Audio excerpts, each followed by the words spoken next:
प्रयागराज जिले में अंग्रेजी शासनकाल में बना कर्जन ब्रिज अपने आप में ही इतिहास समेटे है। लगभग 117 वर्ष पुराने इस पुल का अस्तित्व अगले कई वर्षों तक बरकरार रहेगा।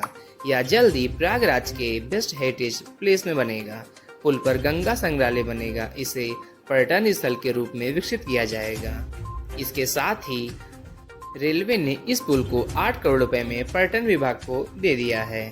आईआईटी रुड़की के 2 विशेषज्ञों ने कर्जन ब्रिज की बियरिंग क्षमता परख रहे हैं। विशेषज्ञ 7 दिन तक ब्रिज की मजबूती का आकलन करेंगे। दोनों एक्सपर्ट ने क्षेत्रीय पर्यटन अधिकारी अपरजिता सिंह के साथ पुल के बारे में जानकारी ली। इसके बाद मौके पर जाकर पुल की क्षमता मजबूती के लिए सर्वे शुरू किया। मंडलायुक्त ने बताया कि कर्जन ब्रिज को लगभग 25 करोड़ रुपए की लागत से पर्यटन स्थल के रूप में विकसित किया जाएगा।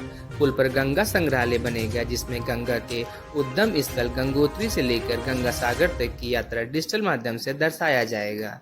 इस रिवर म्यूजियम में यमुना, नर्मदी, ब्रह्मपुत्र और सरयू नदी के बारे में भी वृहद जानकारी होगी।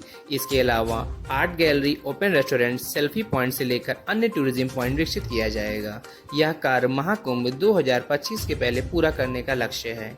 मंडलायुक्त संजय गोयल ने कहा, रिवर म्यूजियम, आर्ट गैलरी बनाकर कर्जन ब्रिज को पर्यटन स्थल के रूप में विकसित किया जाए। रेलवे ने अनापत्ति प्रमाण दे दिया है। इसके लिए 8 करोड़ रुपए रेलवे को शासन देगा।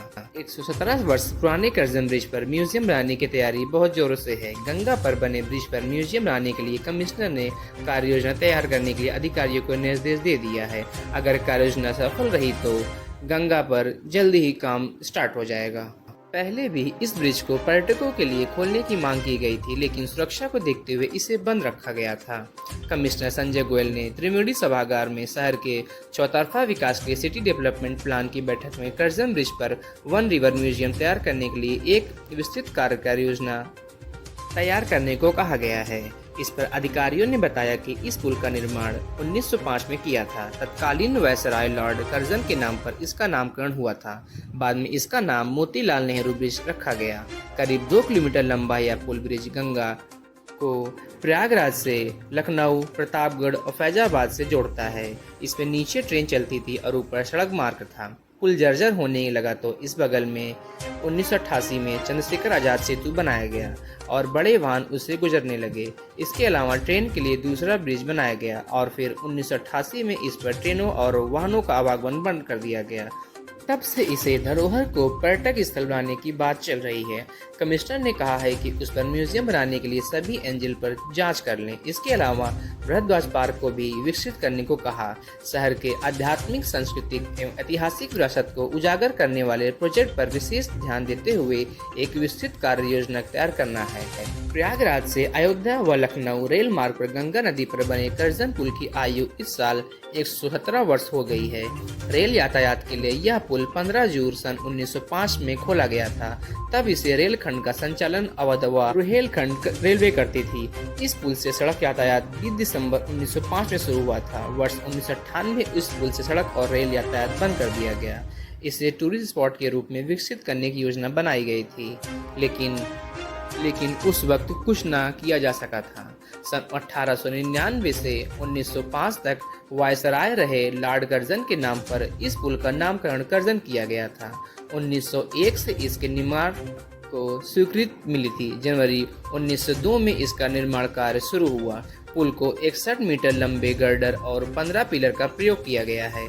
पुल के नीचे और single broad gauge railway line है, जबकि ऊपर सड़क। गंगा पर बने इस पुल की लंबाई 5 किलोमीटर है। पुल की ऊपरी हिस्से में बनी सड़क की चौड़ाई 15 फीट है, जबकि दोनों चारों तरफ 1-1 इंच चौड़े 2 फुटपाथ हैं। रेल और सड़क यातायात के लिए पुल को असुरक्षित बताते हुए रेलवे ने 1998 में इस पुल को बंद करने और गिराने का निर्णय लिया गया। बंद होने से पहले पुल में अंतिम ट्रेन प्रयागराज से लखनऊ जाने वाली गंगा गोमती एक्सप्रेस गुजरी थी। शहर के उत्तरी हिस्से में बना यह रेल कम सड़क पुल शहर के सबसे पुरानी नैनी ब्रिज 1865 और जिले में टोंस नदी पर बने सबसे पुराने पुल के बाद तीसरा सबसे पुराना पुल है। वर्ष 1998 में भारी यातायात के लिए इसे निषिद्ध कर रेलवे व रोड यातायात के लिए बंद कर दिया गया। शुरू होने में 2 पहिया वाहन और पैदल आवागमन की अनुमति थी। शहर को अयोध्या और लखनऊ रेल मार्ग से लिंक करने वाले इस पुल का आज़ादी के बाद आधिकारिक नामकरण मोतीलाल नेहरू सेतु किया गया था, लेकिन स्टील के बने इस पुल को लोग लॉर्ड कर्जन पुल के नाम से ही जानते थे और आज भी इसी नाम से जानते हैं। बहुत कम ही लोग होंगे जिनको इस पुल का आधिकारिक नाम मालूम होगा। रेल और सड़क यातायात के लिए पुल को कमजोर और असुरक्षित बताते हुए रेलवे ने इसको गिराने की योजना तैयार की थी, लेकिन इस पुल को ऐतिहासिक धरोहर बताते हुए शहर के लोग विरोध आ गए और पुल को संरक्षित करने के लिए आवेदन शुरू किया गया। 207 लोगों ने बताया कि 2017 में दिवाली के मौके पर शहर के लोगों ने पुल को बचाने के उद्देश्य से दिया और मोमबत्ती भी जलाया था। साल 2022 में कर्जन पुल 117 साल का हो गया है। 2 साल पहले 2020 में रेलवे ने इसके संरक्षण के लिए उत्तर प्रदेश सरकार की मांग पर उसे सौंपने का निर्णय लिया था और रेलवे ने पाथवे अभियंता विजय मिश्रा बताते हैं कि प्रदेश सरकार ने पुल को टूरिस्ट स्पॉट के रूप में विकसित करने का निर्णय लिया है। खिलौना ट्रेन चलाने के साथ ही स्काई वॉक बनाने की भी योजना है। ब्रिज पर खूबसूरत स्पॉट के साथ ही समीप कृत्रिम झील बनाकर पैडल बोट चलाने की सुविधा भी दी जाएगी। तो दोस्तों, जैसे कि मैंने आपको कर्जन ब्रिज के बारे में पूरी जानकारी दी है, अगर आपको वीडियो को अच्छा लगा है तो वीडियो को लाइक करके चैनल को सब्सक्राइब कर लें। धन्यवाद।